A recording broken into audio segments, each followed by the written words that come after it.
En 1996, después de haberse retirado de la NBA durante casi 2 años, Michael Jordan regresó al juego y tuvo una de las mejores temporadas en la historia de la NBA. Lideró la liga en anotaciones, fue el MVP del All-Star, seleccionado en el primer equipo All-NBA y en el primer equipo defensivo. Además, llevó a los Bulls a un récord de 72 victorias en la temporada regular y ganó las finales de la NBA. La punta del iceberg de esta temporada histórica fue el premio de MVP de las finales, el cuarto de su carrera hasta ese momento. Pero cualquiera que haya visto esas finales en tiempo real, te dirá que ese premio MVP de las finales ya era suyo antes de que comenzara la serie. Michael era indiscutiblemente el mejor jugador del mundo, pero en realidad no fue el mejor jugador de esa serie.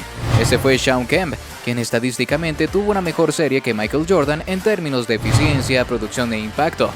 Shawn Kemp estaba jugando mejor que cualquier otro jugador en la cancha durante esos 6 juegos. Pero como todos sabemos, el premio MVP de las finales está reservado para los jugadores del equipo ganador. Pero ¿qué pasaría si no fuera así? ¿Y si el premio de MVP de las finales se otorgara estrictamente al jugador que tuvo la mejor serie independientemente del resultado? Bueno, algunas cosas seguirían igual, pero no todo. Con las finales de la NBA 2022 en pleno apogeo, las inevitables discusiones sobre quién será el MVP de las finales está en pleno apogeo. Realmente desearía estar bromeando cuando digo que acabo de ver un artículo que colocaba a Kevin Looney en las terceras mejores probabilidades de llevarse el premio de MVP de las finales. Pero la verdadera discusión aquí es si Stephen Curry ganará su primer premio MVP de las finales, porque hasta ahora, en su sexta aparición en las finales, todavía no la tiene. La única realización que Steve aún no ha logrado hasta este punto en su legendaria carrera. Muchos fanáticos de la NBA argumentarán que el premio de MVP de las finales de 2015 debería haber sido para Stephen Curry, pero en su lugar fue para Andre Iguodala. Avancemos 7 años y este premio sigue siendo motivo de debate. ¿Realmente Andre Iguodala se mereció ese premio de MVP de las finales? ¿O fue Stephen Curry robado del premio más codiciado en el baloncesto? Bueno, según los números, si el premio realmente se otorgara al jugador más valioso de las finales, no debería haber ido ni a Stephen Curry ni a Andre Iguodala, sino a LeBron James, porque durante esos 6 juegos LeBron fue por mucho el mejor jugador en la cancha. Nadie más jugaba ni siquiera cerca del nivel de LeBron en las finales de 2015. Imagina una NBA donde perder en las finales no descalificara a los jugadores para ser coronados como el MVP de las finales. Quiero decir, el premio es el premio al jugador más valioso, no el jugador más valioso del equipo ganador. Entonces, ¿cómo sería eso? ¿Cómo sería diferente y cómo se alteraría el legado de innumerables jugadores? Bueno, deja de imaginar porque he analizado todos los juegos, premios y datos para descubrirlo. Al combinar el plus-minus de cada jugador y la puntuación del juego de cada jugador, podemos obtener una puntuación de MVP de las finales. Por supuesto, hay cosas que en un jugador puede hacer que no se reflejan en los números, pero esta puntuación de MVP de las finales nos dará una muy buena idea del impacto total de un jugador a lo largo de una serie final. Ahora he pasado por el tedioso proceso de encontrar la puntuación del MVP de las finales para cada jugador en cada juego en cada serie final desde 1985, para encontrar al ganador legítimo del MVP de las finales de las últimas 37 temporadas. Si el MVP de las finales se le otorgara al jugador que jugó mejor en las finales sin importar el resultado, se vería de la siguiente manera. De un total de 37 premios al MVP de las finales, 9 de ellos no fueron para el jugador que jugó mejor en esa serie final. Pero echemos un vistazo más de cerca a esto, porque hay información realmente interesante aquí. De los 9 MVP de las finales que deberían haber ido a un jugador diferente, 3 de ellos deberían haber sido para LeBron James. En un universo alternativo donde perder en las finales no descalifica automáticamente a un jugador de ganarla el MVP de las finales, LeBron James tendría 7 en este momento, la mayor cantidad en la historia de la NBA. En 2018 superó a todos en la cancha, pero el MVP de las finales fue para Kevin Durant.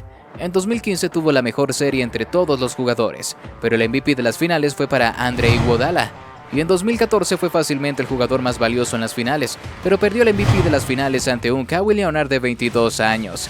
Ahora, en las finales de 2011, Dirk Nowitzki tuvo uno de los mejores desempeños individuales en los playoffs de la NBA reciente. Pero según los números, y por favor tengan paciencia conmigo, solo soy el mensajero, Dwayne Wade fue el jugador más valioso en esa serie final.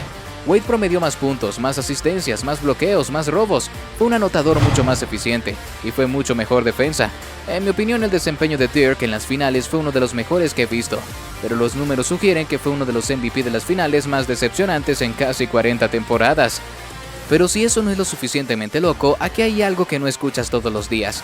Ray Allen debería haber sido MVP de las finales, porque a diferencia de los jugadores que hemos mencionado hasta ahora, Ray Allen fue realmente el mejor jugador en el equipo ganador de las finales, y aún así perdió el MVP de las finales ante su compañero de equipo Paul Pierce, a pesar de tener la mejor serie en todos los jugadores. En 2007, Tim Duncan fue el mejor jugador en las finales, pero el MVP de las finales fue para Tony Parker. Esto le habría dado a Duncan 4 MVP de las finales, consolidándolo aún más como uno de los mejores 10 jugadores de todos los tiempos. Pero hay más en esta historia, porque en las finales de la NBA de 2005, Duncan fue el MVP de las finales cuando debería haber sido para Chauncey Billups, quien estadísticamente fue fácilmente el mejor jugador en esa serie de 7 juegos.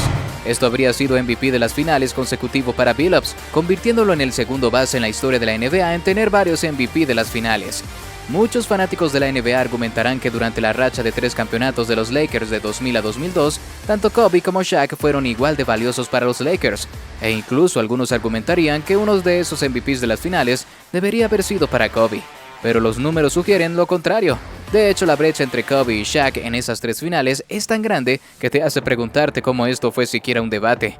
No me malinterpreten, sin Kobe los Lakers no habrían ganado esos campeonatos, pero Shaq no solo fue el mejor jugador en la cancha durante 3 finales seguidas, sino que también tuvo uno de los mejores desempeños de 3 años consecutivos en las finales que la NBA ha visto. Solo 2 jugadores han tenido un mejor desempeño de 3 años consecutivos en las finales: Michael Jordan de 1991 a 1993 y LeBron James de 2016 a 2018. Pero de todos los cambios que me sorprendieron, nada me preparó para las finales de 1996, donde según los números, Shawn Kemp fue el jugador más valioso en las finales. Esta fue estadísticamente la peor final de la carrera de Michael Jordan, lo que explica parte de ello, pero nunca hubiera esperado que el desempeño de Shawn Kemp en las finales de la NBA de 1996 fuera más valioso que el de MJ. Pero lo fue. Kemp fue más eficiente y productivo en ataque y tuvo un impacto mayor en defensa, lo que significa que Shawn Kemp fue el único jugador que superó a Michael Jordan en las finales de la NBA, palabras que nunca pensé que saldrían de mi boca. Afortunadamente para Jordan, ese MVP de las finales le fue otorgado, y su impecable reputación en las finales se mantuvo intacta. Algo más interesante que descubrí durante este experimento fue que el rendimiento de Giannis en las finales de 2021 fue la segunda mejor actuación desde 1985. El único jugador que tuvo un mejor rendimiento individual en las finales fue MJ en 1991. Uno pensaría que una actuación histórica como esa se mencionaría más a menudo, pero parece que la mayoría de los fanáticos han pasado por alto la dominancia que Giannis mostró en esas finales. Pero ¿qué pasa con Stephen Curry y su caso de 4 MVPs de finales? Sin incluir esta temporada, el hombre ha jugado en 5 finales, pero no tiene ningún MVP de finales para mostrar. ¿Realmente le robaron el premio? ¿Tendría Steve un MVP de finales en su vitrina si perder en las finales no lo descalificara para recibir el premio? Bueno, echemos un vistazo. En 2019, los Raptors derrotaron a los Warriors, y Kawhi Leonard se llevó a casa el MVP de las finales con una puntuación de 32.8. Steve tuvo una gran serie a pesar de la derrota, y terminó con una puntuación de MVP de finales de 29.8, así que el premio fue merecidamente para Kawhi.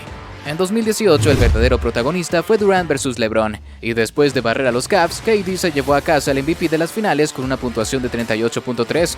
Steve terminó con una puntuación de MVP de finales de 25.2, así que una vez más este premio nunca fue para él. En 2017, Kevin Durant logró una obra maestra absoluta en su camino hacia su primer campeonato con los Warriors. En esta serie de 5 juegos contra los Cavs, Durant tuvo la tercera puntuación más alta de MVP en las últimas 37 temporadas, con 44. Nuevamente, Steve fue el tercer jugador más valioso en la cancha en esa serie, detrás de KD y LeBron. En 2016, después de completar la única remontada de 3-1 en la historia de las finales, LeBron se llevó a casa el MVP de las finales con una puntuación de 40. Y este premio fue merecidamente suyo, ya que Kyrie Irving terminó con una puntuación de MVP de finales de 25.5 y Steve terminó con una puntuación de MVP de finales de solo 16.4. Esto nos deja con un MVP de finales que posiblemente debería haber sido para Steve.